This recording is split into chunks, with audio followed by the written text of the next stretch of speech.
Pernahkah kamu merasa lelah? Bukan lelah karena berjalan terlalu jauh, tapi karena hidup terasa berat dan masalah datang tanpa henti. Kamu berdiri, lalu jatuh. Kamu bangkit, lalu dihantam lagi. Hingga akhirnya, kamu mulai bertanya dalam hati, masih adakah gunanya bertahan? Cerita ini bukan tentang seseorang yang hidupnya sempurna, tapi tentang seseorang yang belajar bertahan meski berkali-kali jatuh, yang tetap memilih bangkit meski harapan terasa samar. Kisah ini terjadi di suatu sore yang tenang. Ombak berdebur pelan di tepi pantai, dan angin laut berhembus perlahan membawa aroma asin yang khas. Pak Danu, seorang lelaki tua yang dikenal bijak, tengah duduk di atas batu besar di tepi pantai. Matanya menatap laut lepas, seakan sedang berdialog dengan alam. Tak jauh darinya, duduk seorang pemuda bernama Arya. Tubuhnya tertunduk, wajahnya diliputi kecemasan. Sorot matanya kosong, seperti kehilangan arah. Pak Danu menoleh perlahan, lalu menghampiri. "Ada yang mengganggu pikiranmu, Nak?" Tanyanya lembut. Arya hanya tersenyum kecil, namun jelas terlihat senyuman itu menyimpan beban. "Entahlah, Pak, rasanya hidup semakin berat.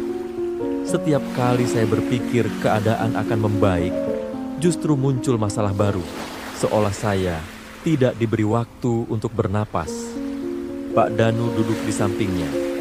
Ia tidak terburu-buru memberi nasihat, ia hanya mendengarkan.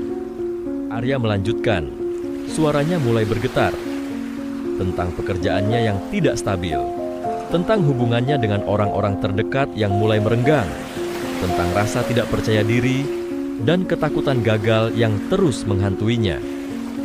"Saya merasa seperti dihantam gelombang terus-menerus, Pak.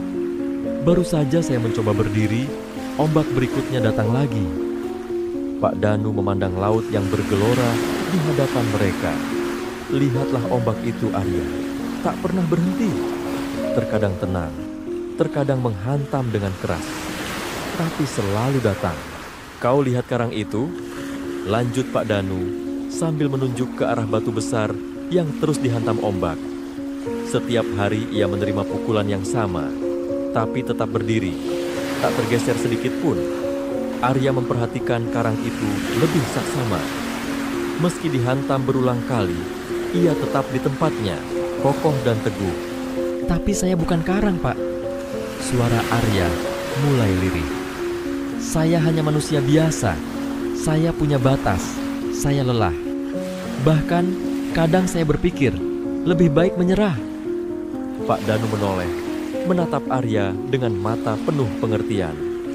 "Arya, karang pun tak tercipta dalam semalam. Ia terbentuk dari waktu, dari tekanan, dari benturan demi benturan yang terus-menerus datang menghampirinya. Luka demi luka, kikisan demi kikisan, justru yang membuatnya semakin kuat." Ia menepuk bahu Arya pelan. "Kelelahan itu wajar, merasa rapuh itu manusiawi. Namun jangan biarkan kelelahan itu menghentikan langkahmu, karena sesungguhnya kamu sedang dibentuk, bukan dihancurkan." Arya kembali memandang laut. Kali ini, ombak yang semula terasa menakutkan terlihat berbeda.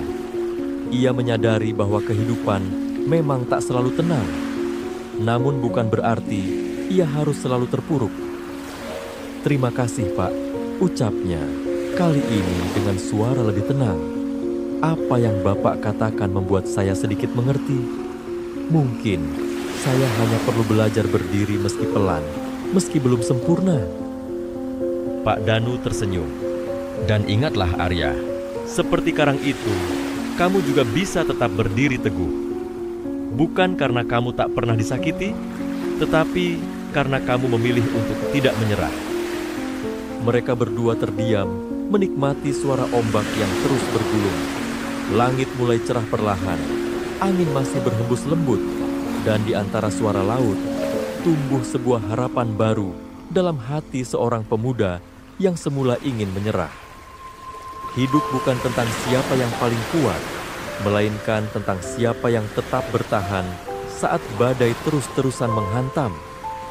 Kekuatan sejati datang bukan dari menghindari masalah, tapi dari kemampuan untuk bertahan dan tetap teguh meski dihantam berkali-kali.